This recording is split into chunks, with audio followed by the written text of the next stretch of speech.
Alright, my lovely people, we got some salmon with cauliflower, avocado, garlic, Thai chili peppers, asparagus, purple cauliflower, and some bell peppers.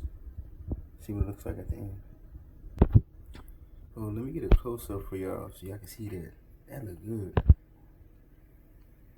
It's not cooked yet, but it's gonna be. Alright, guys and girls, here's the finished product. Man, this looks great.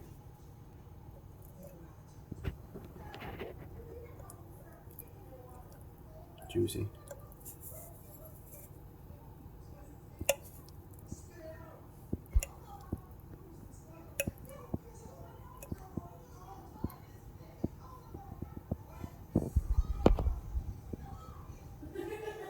Great, look at that. Oh man, it smells delicious. Stay tuned for more cooking, y'all. Have a great